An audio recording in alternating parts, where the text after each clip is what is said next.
Hey Chi, this is Ben Gelsey from your Wednesday ITP 325 class, and today I'm going to show you some physical security exploits with Conboot and the Teensy.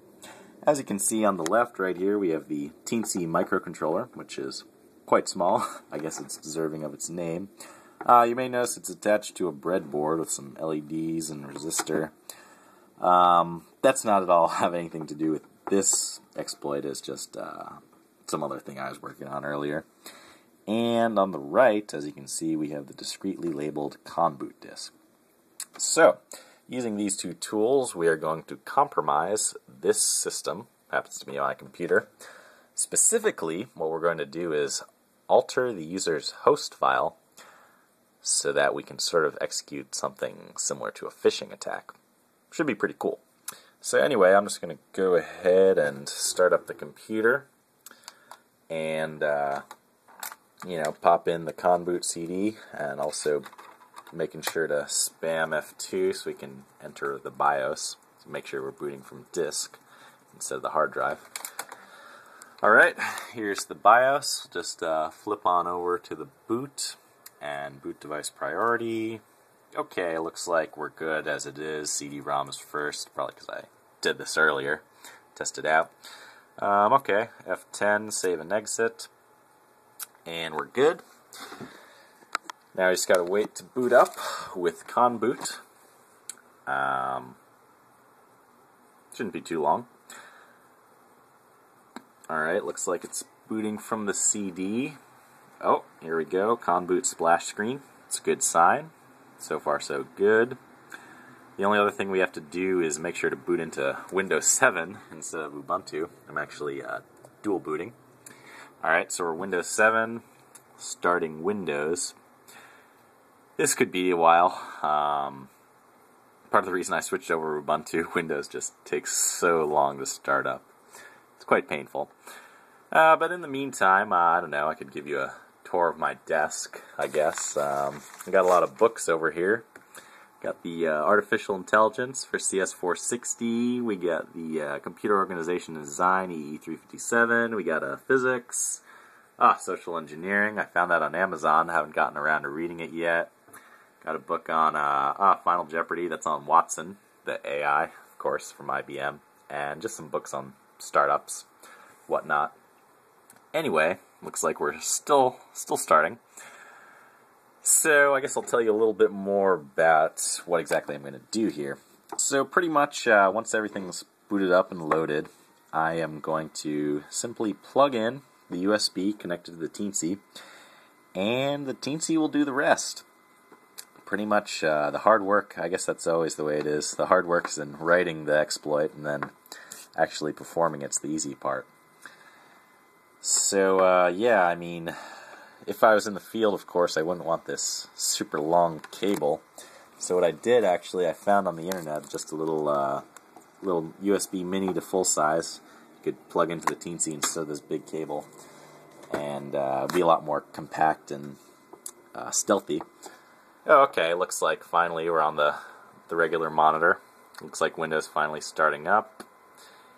And okay, here's the main screen. As you can see, we got my my Ben admin account, and the password should be blank if Conboot did its job. Looks like it did. Alright, now we just gotta wait for Windows to boot up the actual account.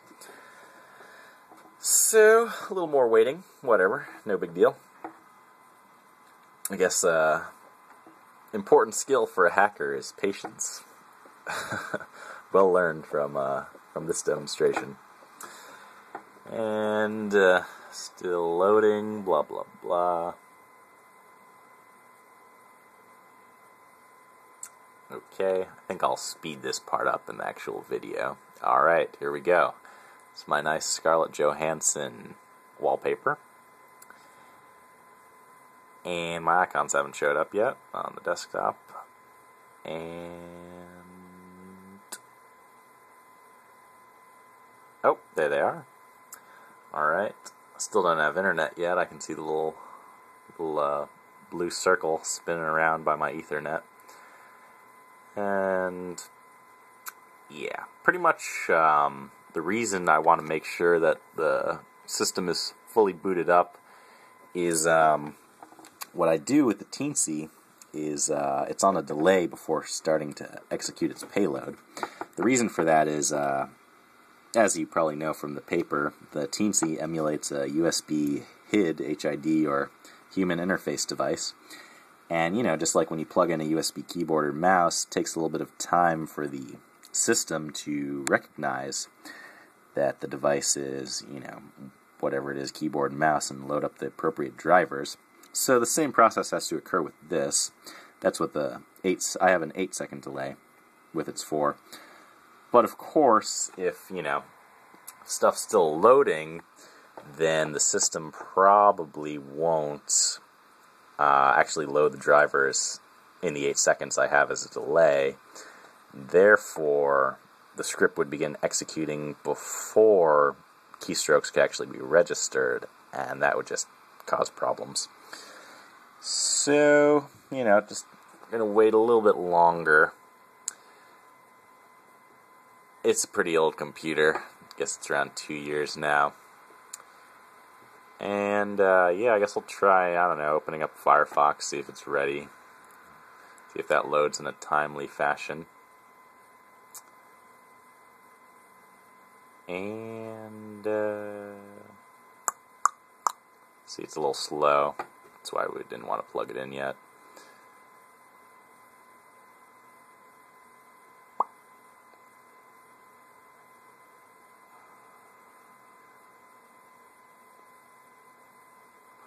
Still hasn't loaded.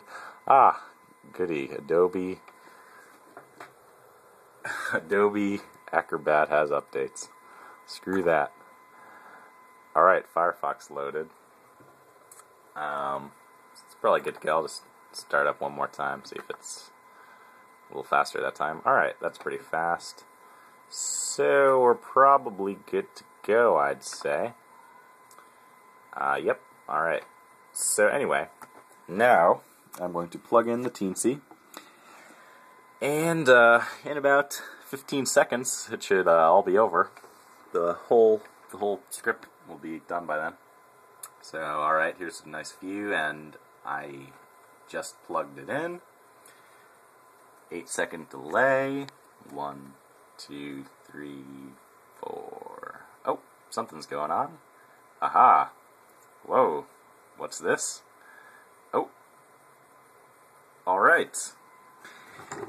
And as you can see, the LED is blinking on the Teensy. I put that in to say that the script was done. So, now let's see what damage was done. So the first thing I'm going to do is open up Notepad++, and I had it on the host file last, so it's right here. As we can see, we added 3 entries to the hosts file. Let's see, host file. We have Bing.com with something, Apple.com, and Facebook. So now I'll just load up Firefox and go to those websites. Alright, so we got, first one I'll do is Bing.com. What's this? Linux.com. That's not right. Alright, now I'll go to Apple.com. And looks like we get, Ubuntu.com. That's not right. Alright, now, those are fine and dandy, but let's do Facebook. See what I did there. Uh-oh. It appears that I must have messed up something because the Facebook site is just Facebook. Oh, damn it. Alright, well, I guess I'll just log in. I'll log in with my test email at Mailinator.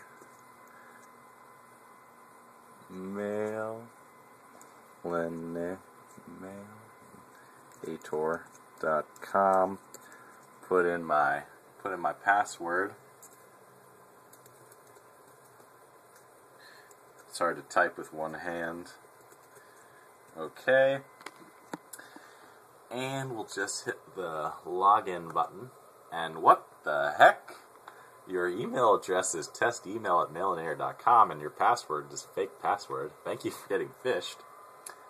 Huh. That's peculiar. How did that happen? And of course, the answer is it